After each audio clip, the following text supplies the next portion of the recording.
In April 1975, a large oil company bought a tract of land in St. James Parish.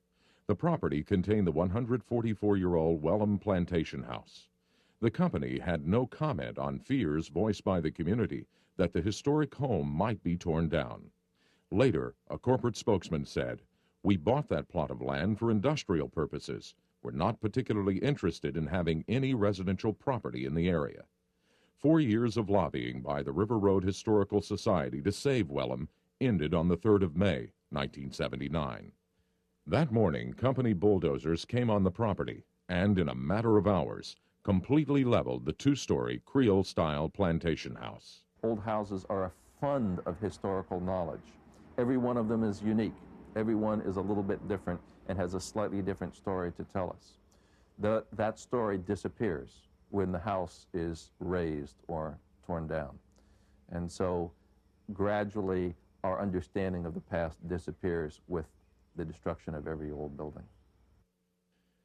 Echoes of Wellham Plantation reverberate to this day along the petrochemical corridor in South Louisiana. The picture of how the state's corporate neighbors deal with preservation issues has changed over time. Colorful San Francisco Mansion and the distinguished Destrehan Plantation House have survived due in part to the intercession of industrial benefactors. Perhaps the most dramatic example of this corporate largesse is the effort to save the Aillet House, an intriguing French Creole cottage built in the 1830s, the same decade as the ill-fated Wellham home. Overlooked by travelers along the river road south of Baton Rouge and uncared for by its occupants, the house awaited its fate. The story of the Aillet House tells a lot about who we are and what we value. What is it, beyond the momentary recognition, beyond the handsome plaques and the heartfelt thanks? What is it that motivates men and women to preserve their past? To stir the sleeping ghosts that otherwise would slip silently and with no protest out of our consciousness and into oblivion. Not all of the history is written in the history books. And as a matter of fact, if we look at what survives in the archives, we find that we only recover a narrow piece of the story of the past. We can also interpret the past by studying old houses.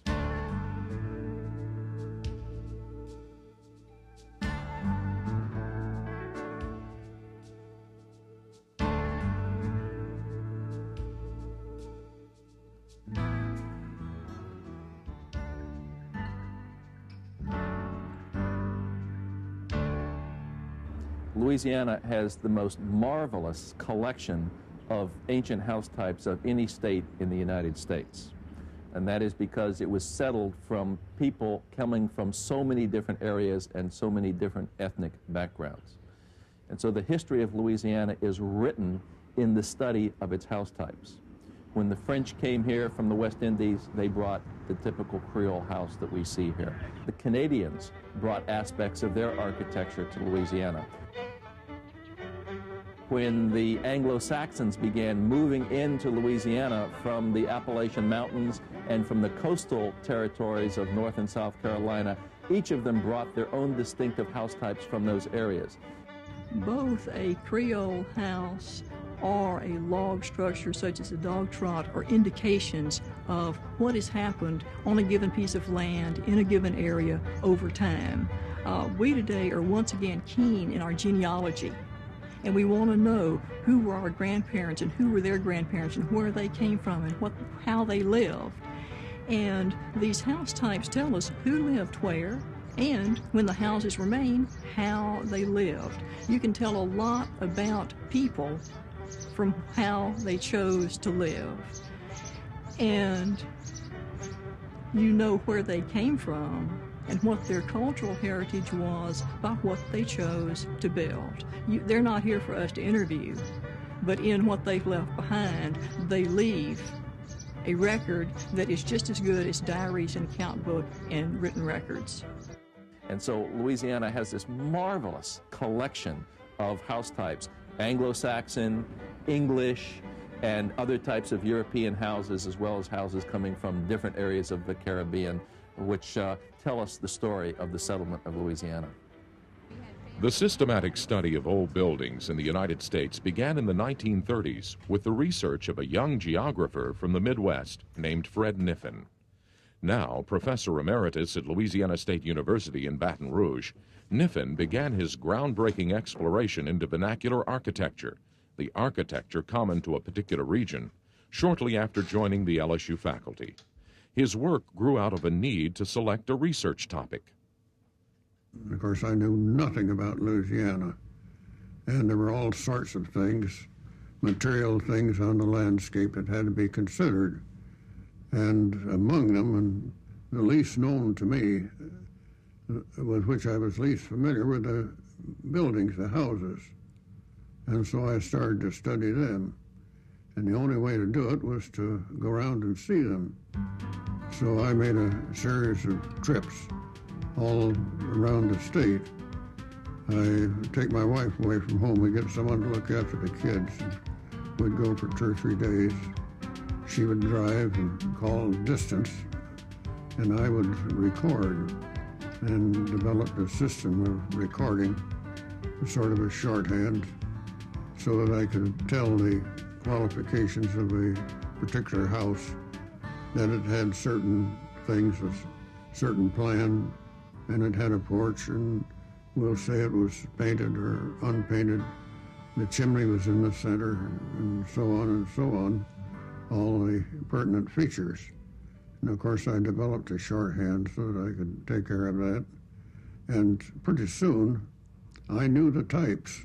A house type is really a collection of features which are shared by a number of buildings. Different observers will select different features as being important in the identification of house types. Architects, for example, very often focus on the stylistic attributes of a building, and anthropologists often look at the geometry of the building as being critical to the development or to the establishment of a house type. This is one approach used by restoration consultant Sid Gray.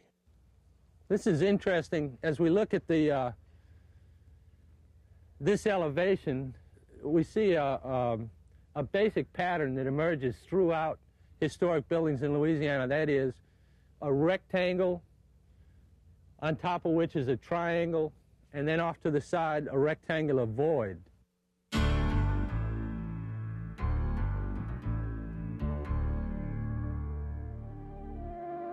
The Creole House is the preeminent architecture of Louisiana. It represents both the earliest and the most varied non-native style of habitation in the state. Meager slave quarters and magnificent plantation homes fall within the family of houses we call Creole. All of them, from the proletarian to the princely, share certain features in common.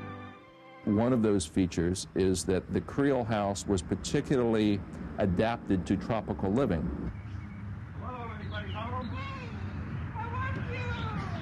In order to do that, before the time in which air conditioning, for example, was incorporated into houses, people found that a large proportion of the floor space of the house would be devoted to outside living or living partially outside, that is, rooms without walls or without being completely enclosed in walls. And so galleries and loges and spaces like that subsumed a large portion of the floor plan of the house. Two features commonly found in Creole houses are normally hidden from view. Heavy timber framing, locked in place by traditional European joinery, and a filler made from mud and moss are usually concealed behind cypress weatherboards. Now that the siding has been removed, we're looking at the back side of this bousillage construction. And of course the bousillage is a combination of, it's sort of a mixture of loamy soil with Spanish moss worked in, and it's after the exterior siding is applied to the building, they're on the inside now, and they're applying sections of this bousillage on top of these horizontal pieces here, which are inserted about every 6 inches between the posts. And you can see here how they're draped over and they come down and meet the piece below it. When they began arriving in Louisiana in 1765, the Acadians found a type of architecture that differed in a number of ways from their own. Since the Canadian exiles had little use for open spaces in the cold climate they had left behind, their houses lacked the porches and galleries of their newfound neighbors. For their part, the Louisiana Creoles considered the attic uninhabitable because of the tropical heat, so their living space did not include the area above the ceiling. While the newcomers adopted the idea of the porch, they would not abandon their use of the loft as a sleeping area. And so they did incorporate a stairway into their houses. Most of the time in the western part of Acadiana, the stairway was located on the front gallery of the house. And so you'll see many pictures of Acadian houses with a stairway going right up from the front porch into the attic of the house. But in the eastern part of Acadiana, very often the stairway was incorporated into the interior part of the house. In the Aillet House, it was put in a kind of a central hallway in the inside of the house. And so in that respect, we would say that the Aillet House preserves Acadian tradition as well as Creole tradition.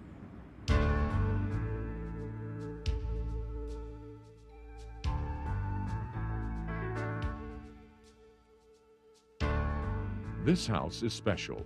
It is rare. It holds the treasure of the past within its mud and moss walls and beneath its projecting porch roofline. It tells a tale of tradition and change, of holding on and letting go. Sid Gray recalls his first encounter with the Aillet House. You know, one of the things that I find remarkable about this house is that here it is, 1990. This house built 1825, 1830. And yet, when we walk inside the building, we're really stepping back in time. All the mantels, the woodwork, the doors, the windows, everything is either original to the building or from a very early period. And gee, it's so unusual to find a house in this good of a condition at this point in time, and particularly so close to Baton Rouge. It represents a point in time in Louisiana's history when houses along the River Road were very much a part of the people's culture. This house in particular is a transition house in many ways. It represents a change in time from a French culture to a period when Louisiana was now part of the United States, and some of the old French ways were changing, and it's reflected in this house in particular. It's very much a transitional house. Enclosed chimneys rising from gabled ends are commonly encountered features of an ever-evolving Creole style. But the Aillet House also held some architectural surprises. Of course, I'm used to seeing those I call them mud houses, bouchage walls. Yeah. But what's interesting here is that it also has lath and plaster. I've never seen the two of them together. You know, usually by the time they're doing lath and plaster, they leave the mud off. So that could mean one or two things. It could mean that the lath and plaster came later, or these people had some money and they just chose to do both of them. I mean, that's entirely possible. You know. Prying into a building's past is a large part of what restoration work is all about. The Aillet House laid bare its secrets one board at a time.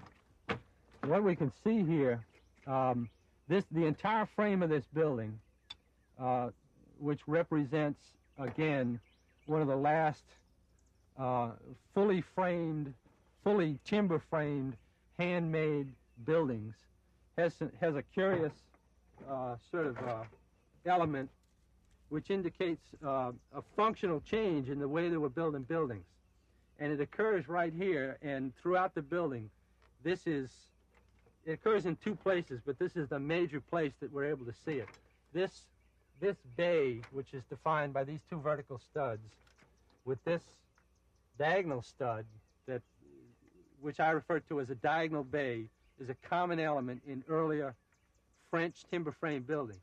But notice here the introduction of two more pieces, which are they're not mortise and tenon into the frame, they're actually toe-nailed. Same thing down here, they're actually toe-nailed into this. And this is probably an indication of an Anglo influence into a previously exclusively French type of construction.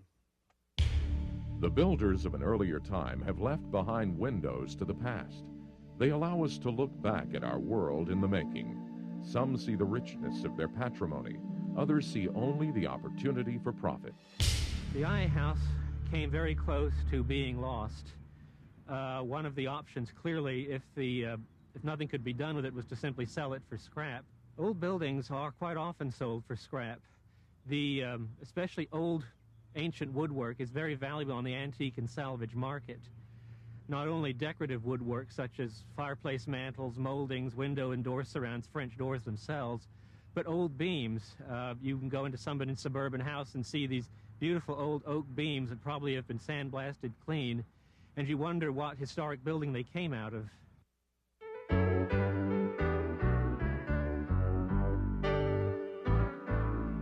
This particular house was on property that Dow had an option to purchase for a project they were working on. It seems fairly clear that Dow Chemical people, their personnel, not being professional architectural historians, did not really know what they had in this property that they had acquired. When I purchased it, the house was so overgrown in weeds and brush that I did not even pay any attention to the house itself. I was more concerned about the land. It took a citizen writing to our office alerting us that there is an old house there that seemed important, and indeed we went over and took a look at it, and indeed it was a very early Creole house. Subsequently, my boss, the State Historic Preservation Officer, Leslie Tossin, wrote to his friend Carroll Macalusa at Dow, alerting them to this situation. The letter was passed on to me to investigate into this and to see whether or not it was indeed something that Dow should look into for preservation. And then about just a couple of weeks after that, Dow Chemical and I got together. And they made a decision very quickly, because the men that owned the building were chomping at the bit to tear it down. The guy was really ready to tear the house down, and the reason he hadn't done it until that point is he had trouble getting help to do it. So we came in the nick of time, because 1 week later this house would have been demolished and sold timber by timber for the cypress value of it. It really was an 11th hour situation in which the fortunate intervention of Dow Chemical really did save the day.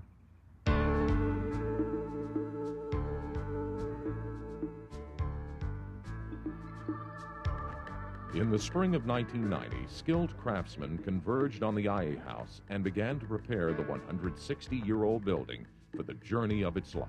One of the fun things about a project like this is that this is the discovery phase. And of course, there are all these things that we're going to find all over the house that have been used and reused and could in fact be parts of the original house. And of course, these are the things that will help us discern how to recreate those elements of the house that are missing.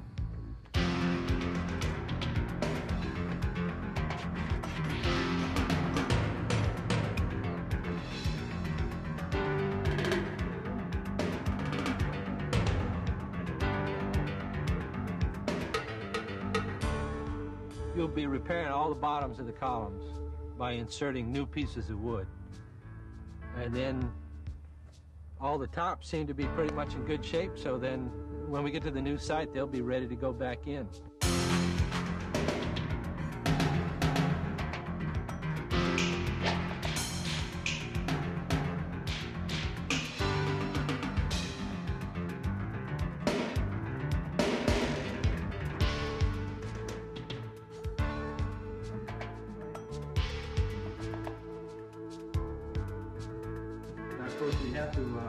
We have to take these chimneys down, unfortunately, to be able to move the house.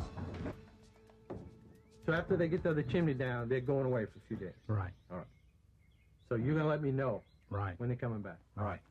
So got the cross beams pinned up. Pin them up. You're going to lift the house up. Lift the house up, remove all of the bricks. Then we're going to come and brace the porch. We're going to brace off of the beams with our kick braces. All right, and then Then we'll be ready to put the trailer under there.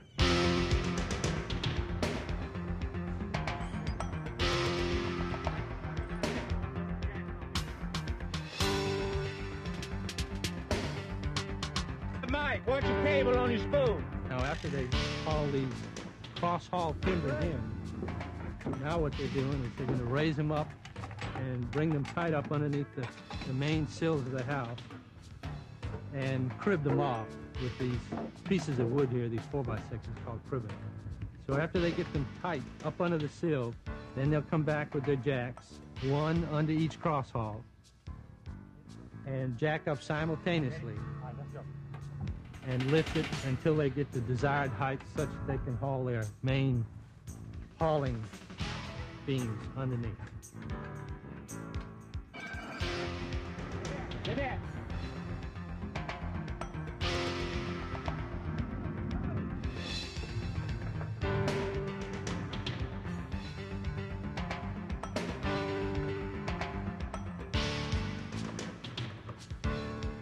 Today's a big day. We're going to move.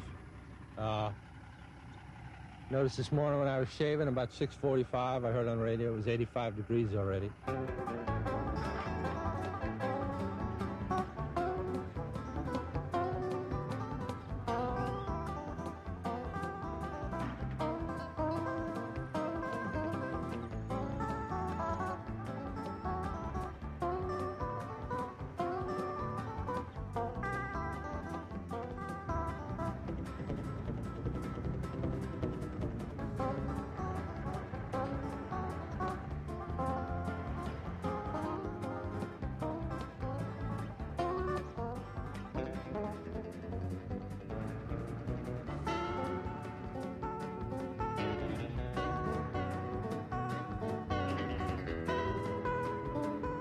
Well, here we are on Highway 1, crossing from the northbound to the southbound lane. Only a couple hours behind schedule. No problem. Things ought to move quickly from here on in. Well, they've bottomed out here on the road bed. Going through this ditch, the tires got a little low.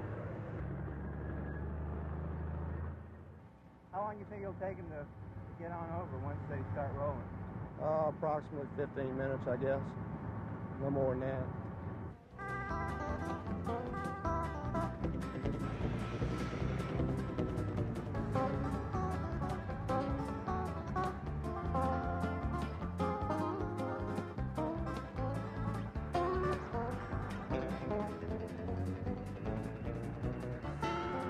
Moving a house is never easy. More an art than a science. Moving houses requires careful planning, years of experience, and an eye for detail. Where margins of error are measured in inches, the slightest miscalculation, the smallest miscommunication can have major consequences. Hold me forward right here, Jimmy, on this side here, so we get by. I'm going right now to call the permit office and find out and see what they have on the computer as to what dimensions they have, as what corresponds to what's on the permit here, and see if they both coincide. If they do, then the gentleman just unfortunate that he hung up on there like he did. Not too fast, not too fast. Live it. Come on. We got the northbound lane shut down. We're gonna let the southbound lane cross over, go down the wrong way. We have units positioned on the other side, shutting all the traffic down. We got traffic backed up, I don't know how far, all up on the bridge, all through Port Allen, everywhere. So we're gonna try to alleviate a little pressure. That one lane run at a time until we get this house off the highway.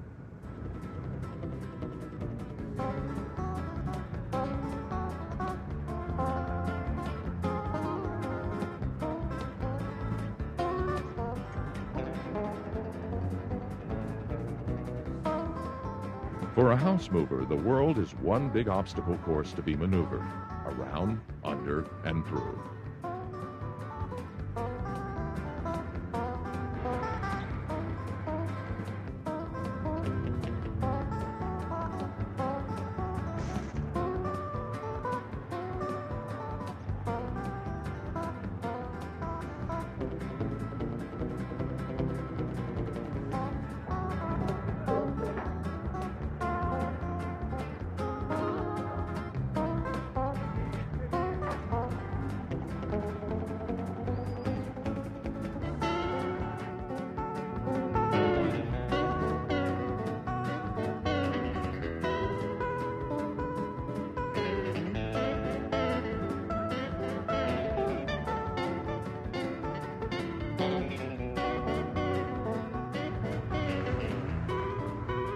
After a journey of 6 miles and 16 decades, the Aillet House came to rest at last.